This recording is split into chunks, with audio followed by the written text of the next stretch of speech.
बड़ी खुशखबरी।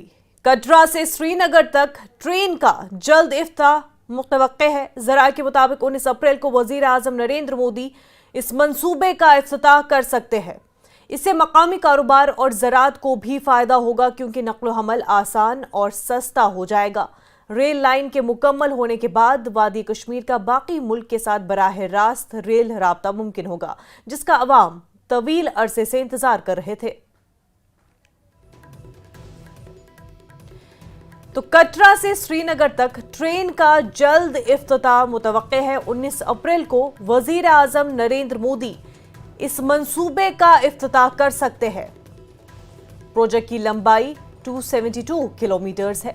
कटरा से बारामूला तक 3 घंटे से फासला तय हो जाएगा। सबसे ऊंचा रेलवे पुल चिनाब पुल 359 मीटर ऊंचा है। ये सबसे लंबी सुरंग आपको बता दें 12.75 किलोमीटर। कुल लागत 37,000 करोड़ से हुई है और ये काफी अहम माना जा रहा है जिस तरह से ये पूरा प्रोजेक्ट बनाया गया है। आप तस्वीरों में भी देख सकते हैं इस ट्रेन की जो झलकियां हम आपको दिखा रहे हैं तस्वीरों के जरिए से। काफी सहूलतें इसमें रखी गई है आवाम के लिए, लोगों के लिए, ताकि जो ये सफर हो ये काफी आरामदेह हो लोगों के लिए। और जब कश्मीर का सफर किया जाए तो नज़ारे भी देखे जा सके, लोग जो है लुत्फ अंदोज हो सके। जो कुदरती खूबसूरत हसीन वादियां हैं उससे भी लोग लुत्फ अंदोज हो सके। और सयाह जो ख़ास तौर से आते हैं, क्योंकि वादी देखने का उनको बेहद शौक रहता है, पहाड़ी देखने का उनको बहुत शौक रहता है, तो इस तरह से इस पूरी ट्रेन को डिज़ाइन किया गया है ताकि लोग इन नज़ारों से लुत्फ अंदोज हो सके। और तमाम तर सुविधा इस ट्रेन में रखी गई है। लोगों की तमाम जो ज़रूरियात है उनको मद्देनज़र रखते हुए इस प्रोजेक्ट को तैयार किया गया ताकि जो सफ़र जो है लोगों के लिए आसान हो सके और उनके बजट में भी आ सके। ये एक पूरा मंसूबा रहा है जम्मू कश्मीर को दीगर मुल्क से रेल कनेक्टिविटी से के जरिए जोड़ने का।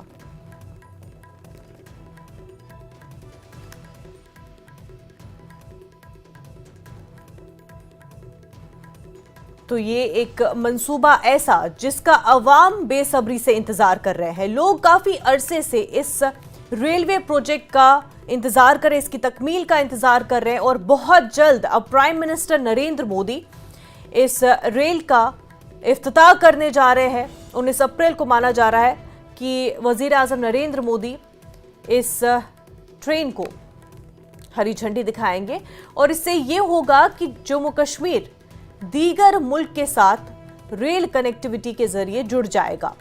ये एक ऐसा प्रोजेक्ट है जिसका काफी अरसे से इंतजार किया जा रहा है ताकि कश्मीर से दीगर जगहों तक सफर आसान हो सके और जो दीगर सयाह भी जम्मू कश्मीर आना चाहते हैं लेकिन कई वजूहात की वजह से वो नहीं आ पाते, उनके लिए भी ये सफर आसान हो।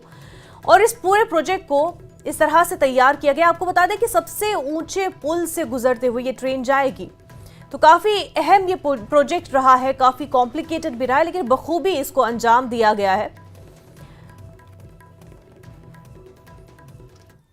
हमारे साथ इस वक्त हमारे साथी जुड़ चुके हैं। राजन हमारे साथ जुड़ चुके हैं, सरोज हमारे साथ जुड़े हुए हैं, आबिद भी हमारे साथ जुड़ चुके हैं। सबसे पहले राजन आपके पास आना चाहेंगी। ये काफी अहम प्रोजेक्ट है और खास तौर से वो अकीदतमंद जो आना चाहते हैं, दर्शन करना चाहते हैं वहाँ माता वैष्णो देवी का, इसके अलावा फिर वो जम्मू में भी रुकना चाहते हैं, कश्मीर जाना चाहते हैं। ये ओवरऑल जो रेल प्रोजेक्ट है ये जम्मू कश्मीर की मईशत के लिए भी काफ़ी अहम माना जाता है। देखिए, जो सदियों का एक वेट था वो लोगों का ख़त्म होगा। बहुत सालों से ये लंबा वेट था, क्योंकि कई सालों से जो है बनिहाल से तो ट्रेन कश्मीर घाटी जाती थी, लेकिन जम्मू के साथ कनेक्टिविटी कश्मीर घाटी की और रेस्ट ऑफ द जो देश है उसके साथ नहीं थी। लेकिन अब संगलदान से जो बनिहाल तक का जो रेल ट्रैक कंप्लीट हो गया, उसके बाद जितने भी उसके ट्रायल हुए वो सब पास हुए। उसके बाद अब एक लंबा एक वेट था कि कब पीएम मोदी जो है एक हरी झंडी इसको दिखाएं दिखाएंगे और ऑफिशियली जो है इसका इनॉग्रेशन होगा। लेकिन अब वो डेट आ चुकी है, 19 अप्रैल को जो है पीएम मोदी इसको वहीं चेनाब जो हाईएस्ट ब्रिज है वहां से इसको हरी झंडी दिखाएंगे। उसके बाद कटरा में एक जनसभा भी संबोधित करनी है, जो सूत्र बताते हैं। और सबसे पहले 19 अप्रैल को सेना के जो एयरबेस है उधमपुर में, वहां पे पीएम मोदी पहुंचेंगे और वहां से सीधे चेनाब ब्रिज जो है वहां पे जाके हरी झंडी दिखाई जाएगी। उसके बाद कटरा में आके जो है जनसभा को संबोधित करने के बाद ही वो दिल्ली निकलेंगे। और बहुत ही अहम दिन, बहुत ही बड़ा दिन जम्मू कश्मीर और देश के लिए, क्योंकि देश से अभी भी 2 करोड़ से ज्यादा सैलानी जम्मू कश्मीर आते हैं। और जब ये ट्रेन की शुरुआत हो जाएगी तो ऐसे अंदाजे लगाए गए हैं कि ये डबल और ट्रिपल जो है ये फिगर जाने वाला है, यानी 4 करोड़ से 6 करोड़ तक जो है श्रद्धालु आएंगे। और इसका टाइमिंग देखिए कितना अच्छा है कि अमरनाथ यात्रा 3 जुलाई से शुरू होनी है और उससे पहले अप्रैल में ही जब ये ट्रेन की शुरुआत हो जाएगी तो अभी से 6 लाख से 7 लाख जो श्रद्धालु हैं वो बाबा भोलेनाथ के दर्शन करने के लिए कश्मीर घाटी जाते हैं। तो आप ये अंदाजा लगा सकते हैं कि अब ट्रेन जो है वो कितनी अहम साबित होगी एक कड़ी के, किस तरह से हमारे टूरिज्म सेक्टर को इससे फायदा मिलेगा, इंडस्ट्रियल सेक्टर को फायदा मिलेगा। और जम्मू को इससे पहले जम्मू को डिवीजन बनाया गया है और इससे भी फिरोजपुर डिवीजन से 6 से 7 हजार एम्प्लॉइज जो हैं वो अब जम्मू कश्मीर में इसी जो रेल प्रोजेक्ट्स में विभिन्न जगहों पे जो है उनको डिप्यूट किया गया है। यानी कि जो रेलवे की जो तैयारी है वो मुकम्मल है और सब कुछ जो है पहले से देख लिया गया है। सब तमाम अरेंजमेंट्स जो हैं वो किए जा चुके हैं। इससे पहले भी एक डेट जो है वो सामने निकली थी, तब वक्त नहीं मिल पाया था पीएम मोदी से। लेकिन अब जिस तरह से जो अब 19 अप्रैल का बताया गया है कि पीएम मोदी ने हरी झंडी दे दी है कि वो जिस दिन ऑफिशियली जो है इस ट्रेन को यहाँ से हरी झंडी दिखाएंगे तो ये मुल्क के, देश के लिए, यहाँ बल्कि दुनिया के लोगों के लिए भी देखने वाली बात होगी किस तरह से इंजीनियरिंग मार्वल जो है हिंदुस्तान ने पेश किया है। हाईएस्ट ब्रिजेस बनाए हैं, कई टनल्स बनाई हैं, तो लोगों के लिए भी लुत्फानंदोज होने के लिए और बहुत ही खुशामदीन जो है ये जो ट्रिप है उनका रहने वाला है। तमाम जो पहाड़ियां हैं और खूबसूरत वादियां हैं वो इस ट्रेन के माध्यम से देखेंगे। जैसे हम स्विट्जरलैंड में देखते थे कि लोग, कई वीडियो हम देखते थे सोशल मीडिया पे कि स्विट्जरलैंड में लोग ट्रेन के माध्यम से जाते हैं, आसपास पहाड़ियों पे स्नोफॉल देखते हुए जाते हैं, तो ऐसा ही दृश्य अब जम्मू कश्मीर में भी दिखेगा। और जब देश से यहाँ सैलानी आएंगे, श्रद्धालु आएंगे और जिस तरह से वो आसपास की पहाड़ियाँ, आसपास के जो व्यूज हैं वो देखेंगे तो कहीं ना कहीं वो देश और दुनिया में एक मैसेज जाएगा कि जिस तरह से स्विट्जरलैंड है उसी तरह से अब जम्मू कश्मीर भी बन चुका है। और किसी भी मामले में ये किसी भी जो दुनिया के किसी भी ऐसे टूरिस्ट डेस्टिनेशन से कम नहीं है। यहाँ पे भी ऐसी कई मकामात हैं जो कि बहुत ही लुत्फानंदोज करने वाले हैं और बहुत ही खुशामदीन बात है। लोग इसका खुले हाथों से स्वागत करने के लिए तैयार हैं। जी बिल्कुल सही कहा आपने। लोग भी जो है वेट कर रहे हैं, कब, लंबे अरसे से इंतजार रहा है और अब लोग जो है बेसब्री से इंतजार कर रहे हैं कि कब इसका इफ्तिताह हो। राहुल भी हमारे साथ जुड़ चुके हैं, हमारे साथी। राहुल, आप जिस मकाम पर मौजूद है वहां पर इस रेल प्रोजेक्ट को लेकर के लोगों के क्या रिएक्शन है? जी बिल्कुल, उधमपुर श्रीनगर बारामूला रेल लिंक परियोजना की अगर हम बात करें तो इसमें सबसे बड़ा हाईलाइट है वो है चिनाब ब्रिज, जो दुनिया का सबसे ऊंचा रेल पुल है। वो ये ब्रिज जो है वो इन दुर्गम दूर दराज पहाड़ी इलाकों में रेलवे द्वारा बनाना बिल्कुल भी आसान नहीं था। काफी चुनौतीपूर्ण ये पूरा सफर था जो रेलवे ने तय किया। और यहाँ पर अभी हम मौजूद हैं। ये भारतीय रेलवे द्वारा बनाया गया पहला केबल स्टेड रेल ब्रिज है। अंजी खड्ड ये ब्रिज है और इसे भी बनाना बिल्कुल भी आसान नहीं था। रेलवे द्वारा तमाम तरीन टेस्ट यहाँ पर हो चुके हैं। मालगाड़ी का टेस्ट यहाँ पर हो चुका है, वंदे भारत का ट्रेन ट्रायल हो चुका है।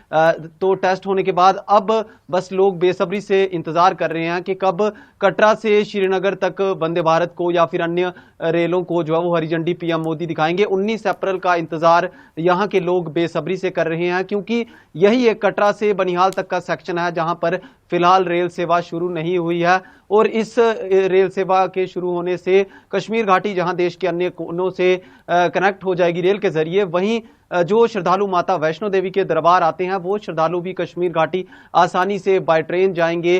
और ये सफर बेहद रोमांच से भरा होगा। जैसे राजन ने बताया कि टनल्स हैं, ब्रिजेस हैं और श्रद्धालु जाएंगे। भारतीय सेना भी आसानी से कश्मीर घाटी के पहुंचेगी और कश्मीर का व्यापारी वर्ग हो, तमाम लोग यहाँ पर जो है वो आसानी से पहुंचेंगे। लोग बेसब्री से इंतजार कर रहे हैं 19 अप्रैल का, जब पीएम मोदी चिनाब ब्रिज पहुंचेंगे। उसके बाद कटरा में वो जब जनसभा को संबोधित करते हुए देशवासियों को एक बड़ी सौगात, भारतीय रेलवे ने जो कारनामा कर दिखाया, जिस पल का इंतजार लोग कई दशकों से कर रहे थे कि कश्मीर घाटी रेल के जरिए पूरे देश के साथ कनेक्ट हो। उधमपुर श्रीनगर बारामूला रेल लिंक परियोजना देश को कब मिलने जा रही है, तो 19 अप्रैल को वो डेट डिसाइड हुई है। ऐतिहासिक वो दिन होगा कश्मीर घाटी के साथ साथ देश के लोगों के लिए, देश और दुनिया के लोगों के लिए, जब लोग कश्मीर घाटी तक का सफर रेल के जरिए कर पाएंगे। जी मुनज़्ज़ा, बिल्कुल सही। और सरोज भी हमारे साथ जुड़े हुए। सरोज, एम्बिशियस प्रोजेक्ट इसको कहा जा रहा है और चैलेंजिंग ट्रैक से होते हुए ये जाएगी और टेक्नोलॉजिकल मार्वल इस प्रोजेक्ट को कहा जा रहा है। बिल्कुल सही कह रहे हैं। देखिए 41,000 करोड़ का ये प्रोजेक्ट है। जितना आपने इस बार देखा बजट एलोकेट हुआ था जम्मू कश्मीर के लिए, काफी ज्यादा चैलेंजिंग था क्योंकि टफ टेरेन्स थे, उनके बीच में से टनल्स निकालना, वेंट्स निकालना काफी ज्यादा चैलेंजिंग रहा। हमने वैसे भी देखा है, स्पेशली जो जम्मू से श्रीनगर का रास्ता है, वहां पर कुछ ऐसी पहाड़ियां हैं जहां पर आपने देखा है अक्सर लैंडस्लाइडिंग होती है, तो वहां पर एक चैलेंज था। और साथ ही साथ देखिए कि कितना इंपॉर्टेंट है, अब कितना ऐतिहासिक है। जैसे हमारे सहयोगी भी कह रहे थे कि 19 अप्रैल को जब हरी झंडी दिखाई जाएगी, कटरा से पहले श्रीनगर ट्रेन पहुंचेगी, उसके बाद करीबन जुलाई अगस्त के महीने में जम्मू से लेके श्रीनगर पे ट्रेन पहुंचा करेगी। कहने की बात यह है कि इस वक्त अगर किसी को भी दिल्ली से आना है तो दिल्ली से वो पहले कटरा आए, कटरा में डीबोर्ड करे, वहां से फिर श्रीनगर की ट्रेन लेंगे। लेकिन फिर जुलाई अगस्त का जो ही महीना आएगा उसके बाद जो ट्रेन है वो दिल्ली से जम्मू पहुंचा करेगी, जम्मू में आपको डीबोर्ड करना है और फिर उसके बाद आपको श्रीनगर की ट्रेन लेनी है। तो डायरेक्टली जो ट्रेन है दिल्ली से पहले श्रीनगर नहीं आएगी, बीच में आपको डीबोर्ड करना पड़ेगा, पहले तो कटरा में और जुलाई के बाद फिर जम्मू में। तो कहीं ना कहीं ट्रेडर्स जो है यहाँ पे वो काफी ज्यादा खुश है, या टूरिज्म से जुड़े हुए स्टेक होल्डर्स जो है वो काफी ज्यादा खुश है। उसकी खास वजह यह है कि ट्रेडर्स जो हैं या कॉमर्स इंडस्ट्री से जुड़े हुए जो लोग हैं, अक्सर उनकी शिकायत रहती थी कि अगर उनके पास कोई भी ऑर्डर्स है जो बल्क में लाने पड़ते थे, तो अगर वो दिल्ली से मंगा रहे हैं तो लखनपुर है, वहां पर पानीपत है, कई सारी ऐसी जगह हैं जहां पे उनको टोल टैक्स देना पड़ता था। हालांकि ऐसा नहीं है कि जब मालगाड़ी स्टार्ट होगी टैक्स नहीं देना पड़ेगा, लेकिन सहूलियत काफी ज्यादा होगी। जो कम्यूटेशन है, जो ट्रांसपोर्टेशन है, उसमें काफी ज्यादा सहूलियत होगी। और वही कहीं ना कहीं टूरिज्म में जुड़े हुए लोग जो हैं उनमें काफी ज्यादा उत्साह है। वो कह रहे हैं कि कई आपने देखा कि किस तरीके से जो एयरफेयर्स हैं वो इस टाइम काफी ज्यादा सोरिंग हो जाते हैं, काफी ज्यादा हाई हो जाते हैं जब यहाँ पे सीजन होता है। हालांकि अब थ्रू आउट सीजन रहता है कश्मीर में, आपने देखा टूरिज्म में, तो आप विंटर की बात कर लीजिए या स्प्रिंग या ऑटम की बात कर लें या समर की, तो एयरफेयर जो है वो काफी ज्यादा महंगे रहते हैं। तो कहीं ना कहीं आपने देखा किस तरीके से अगर आप इकोनॉमी लेवल पे ट्रैवल कर रहे हैं इस ट्रेन में तो 1500 से 1700 आपको टिकट देना पड़ेगा दिल्ली से यहां तक, और वही अगर आप एसी ले रहे हैं या फर्स्ट क्लास ले रहे हैं तो 2200 से 2500 के करीब आपको टिकट देनी पड़ेगी। और ये सेमी फास्ट ट्रेन होगी जो इस ट्रैक पे चलेगी, और ये क्लाइमेट कंट्रोल ट्रेन है क्योंकि आप देखें कि किस तरीके से जब जम्मू से यहां पे ट्रेन पहुंचेगी कई सारी जगहों पे माइनस टेम्परेचर होता है। तो उन चैलेंजेस को भी टैकल करने के लिए जो नॉर्दर्न रेलवे है उन्होंने काफी माइन्यूटली काम किया इन ट्रेन के ऊपर। आपने जैसे अभी देखा कि हमारे सहयोगी भी कह रहे थे मालगाड़ियों का भी ट्रायल रन हुआ है, वंदे भारत का भी अभी ट्रायल हुआ है। कुल मिला के अगर बात करें काफी ज्यादा एक्साइटमेंट है। लेकिन एक यहां पर जो टूरिज्म से जुड़े हुए स्टेक होल्डर्स हैं उनकी एक शिकायत कह लीजिए या ये कह लीजिए एक प्रस्ताव है, वो चाह रहे हैं कि जो श्रीनगर रेलवे स्टेशन है यहां पर उनको प्रॉपरली एक कियोस्क दिया जाए जैसे एयरपोर्ट पे होता है, या जिन्हें हम स्टॉल्स कहते हैं, ताकि अगर कोई भी लोग बुकिंग करना चाहते हैं, भले फिर वो हाउस बोट्स की है या होटल्स की है, तो जो ही वो श्रीनगर रेलवे स्टेशन पे पहुंचे वो डायरेक्टली वहां पे अपनी बुकिंग कर सकते हैं और मुख्तलिफ जगहों पे जा सकते हैं। तो कुल मिला के बात करें वाकई एक ऐतिहासिक स्टेप है। अब जाके हम लिटरली कह सकते हैं कि पूरा कश्मीर जो है वो बाकी हिंदुस्तान के साथ 19 तारीख को मिल जाएगा, मर्ज हो जाएगा। जी बिल्कुल सही कहा सरोज आपने। आबिद भी हमारे साथ जुड़े हुए हैं। आबिद, मुझे याद है जब ट्रायल हुआ था और आपने पहली तस्वीरें हमारे नाजरीन तक पहुंचाई थी और स्पेसिफिकेशंस के हवाले से भी आपने नाजरीन को बताया था।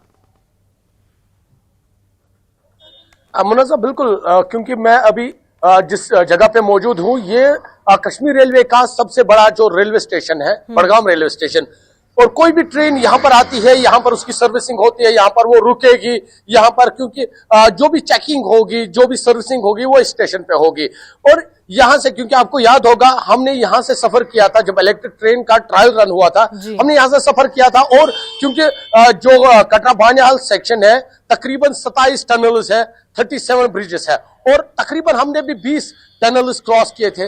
और काफी इंजीनियरिंग मार्वल देखने को मिला था, क्योंकि इतनी टनल्स खोदना, उसके अलावा क्योंकि T49 एक ऐसी टनल है जो सबसे लंबी टनल है, तकरीबन 13 किलोमीटर की वो टनल है, और उसके साथ में एक एस्केप टनल भी बनाई गई, यानी टनल्स बनाई गई, साथ में एस्केप टनल्स भी बनानी जरूरी थी। यानी काफी मुश्किल ये सफर था, क्योंकि पहाड़ी को खोदना पड़ा। आपने देखा होगा संगलदान स्टेशन कैसे बनाया गया है, पहाड़ी को खोद के बीच पहाड़ी में वो स्टेशन तैयार किया गया है। ये एक एग्जाम्पल है, यानी कई ब्रिज तैयार किए गए हैं। अगर हम कहेंगे काफी मुश्किल ये प्रोजेक्ट था, लेकिन हमारे जो इंजीनियर्स हैं उन्होंने ये करके दिखाया, उन्होंने ये चैलेंज एक्सेप्ट किया और इस प्रोजेक्ट को पाई तकमील तक पहुंचाया। और अब क्योंकि इंतजार किया जा रहा था, काफी वक्त से ये प्रोजेक्ट रेडी है, पीएम नरेंद्र मोदी का इंतजार किया जा रहा था। हालांकि कई डेट्स सामने आए थे, हालांकि पहले मार्च में, उससे पहले दिसंबर, जनवरी, क्योंकि कल भी एक और डेट आया था 17 अप्रैल, और आज एक और डेट आया 19 अप्रैल।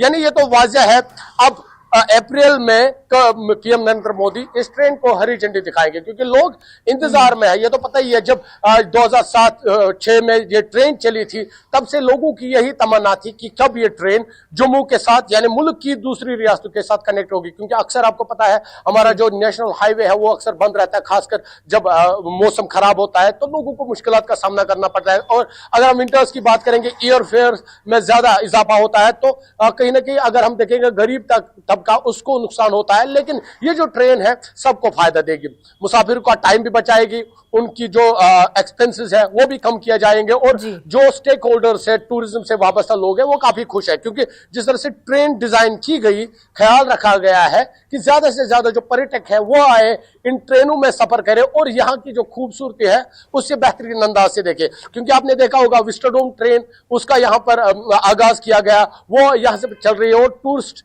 उसमें बैठ के काफी लुत्फ उठा रहे हैं। और अब जब यही ट्रेन उन पहाड़ियों से गुजरेगी, आप अंदाजा लगा सकते हैं कि क्या कुछ मंजर जो हमारे पर्यटक है वो देखेंगे। और खासकर क्योंकि यात्रा आने वाली है और जब ये ट्रेन चलेगी यात्री भी इस ट्रेन में आराम से सफर कर सकते हो। और खासकर जो हमारे सिक्योरिटी फोर्सेस है, कॉन्वॉय को लेकर काफी हलचल होती है या शिकायतें रहती है, तो वो इस ट्रेन में ट्रेवल कर सकते हैं। यानी अगर हम देखेंगे रोड कनेक्टिविटी के बाद रेल कनेक्टिविटी से लोगों को काफी ज्यादा फायदा होगा। जी मुनज़्ज़ा। बिल्कुल आबिद, लोगों को खास तौर से काफी फायदा होगा, क्योंकि काफी डिपेंडेंसी रहती थी हिमाचल पठानकोट वाले एरिया पे, तो वो भी खत्म हो जाएगी।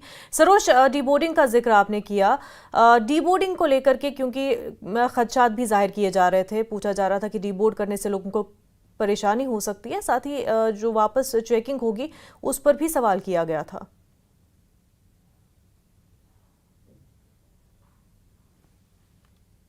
पहले काफ़ी ज़्यादा कि लोगों को ये लग रहा था कि जो ट्रेन है, जब आप दिल्ली में पैसेंजर जो आते हैं यहाँ पर, वो दिल्ली में बोर्ड करेंगे ट्रेन और वो डायरेक्टली ट्रेन जो है श्रीनगर में आपको डीबोर्ड करनी पड़ेगी। लेकिन ये कन्फ्यूजन जो है ये हाल ही में अभी फरवरी में क्लियर हुआ था, जब पहले प्रधानमंत्री नरेंद्र मोदी को उस बार हरी झंडी दिखानी थी, लेकिन कई कारणों की वजह से उस बार वो हो नहीं पाया वो कार्यक्रम। तो उसमें ही ये क्लियर हुआ कि जो अभी ट्रेन है, दिल्ली से जो पैसेंजर्स है वो पहले ट्रेन बोर्ड करेंगे, अगर उन्हें श्रीनगर आना है तो पहले उन्हें कटरा आना पड़ेगा, कटरा से उन्हें डीबोर्ड करनी पड़ेगी और फिर उनको दूसरी ट्रेन लेनी पड़ेगी, जिसे हम अक्सर देखते हैं कि फ्लाइट्स में जैसे कनेक्टेड फ्लाइट्स रहती है, तो उसी के तरीके से फिर आपको दूसरी ट्रेन बोर्ड करनी पड़ेगी, जो कटरा से आपको डायरेक्टली यहां तक लेके आएगी या बारामूला तक, श्रीनगर तक लेके आएगी या बारामूला तक लेके जाएगी। उसके बाद अभी जैसा हम आपसे कह रहे हैं, हाल ही में जो अभी लेटेस्ट अपडेट आया वो यही है कि जून जुलाई में इसके बाद दिल्ली से पहले जम्मू ट्रेन आया करेगी और जम्मू से फिर आपको डीबोर्ड करनी पड़ेगी और फिर से आपको नई ट्रेन लेनी पड़ेगी जो बन के जम्मू से श्रीनगर पहुंचा करेगी। उसके अभी कई सारे कारण से, देखिए अभी आपने देखा कि किस तरीके से सेंसिटिव फैक्टर्स होते हैं यहाँ पे, सिक्योरिटी फैक्टर्स होते हैं यहाँ पे, स्ट्रैटेजिकल इंप्लीकेशंस होती हैं, तो कई सारे ऐसे फैक्टर्स हैं। तो उसके चलते हुए फिलहाल सबसे बड़ी खुशहाल खबर तो ये है कि ट्रेन यहाँ पे आ चुकी है, वो सबसे ज्यादा इंपॉर्टेंट है। उसके बाद आहिस्ता आहिस्ता उम्मीद यही है कि आने वाले साल में या इस साल आखिर तक हम देखेंगे कि ट्रेन जो है वो डायरेक्टली फिर दिल्ली से यहाँ श्रीनगर पहुंचेगी और उसमें कहीं ना कहीं जब पैसेंजर्स जो हैं वो ट्रैवल करना स्टार्ट करेंगे करेंगे, दिल्ली से पहले जम्मू, वहां डीबोर्ड होगा, तो कहीं ना कहीं इस मुद्दे को शायद आगे उठाया जाए और फिर एक कंसेंस पे आके मिलजुल के जो यहाँ की एडमिनिस्ट्रेशन है, गवर्नमेंट है या मरकज है, वो मिल के डिसाइड करेंगे कि दिल्ली से फिर इवेंचुअली जो ट्रेन है वो डायरेक्टली यहाँ श्रीनगर आ सकती है। लेकिन अभी के लिए जैसा मैंने आपसे कहा कि पहली ट्रेन जो दिल्ली से निकलेगी वो कटरा पहुंचा करेगी, वो फिर डीबोर्ड होकर नई ट्रेन लेनी पड़ेगी श्रीनगर के लिए, और जुलाई अगस्त के बाद फिर दिल्ली से पहले जम्मू ट्रेन आएगी, जम्मू में आप रीबोर्ड करेंगे और फिर वहां से आप नई ट्रेन लेंगे। बिल्कुल सरोज, बहरहाल लोगों का जो देर मुतालबा था वो अब पूरा हो रहा है, लंबा इंतजार खत्म होने जा रहा है। जम्मू कश्मीर जो है रेल लिंक के जरिए दीगर हिंदुस्तान से जुड़ जाएगा। सरोज, आबिद, राहुल और राजन, आप सभी का बेहद शुक्रिया तमाम जानकारी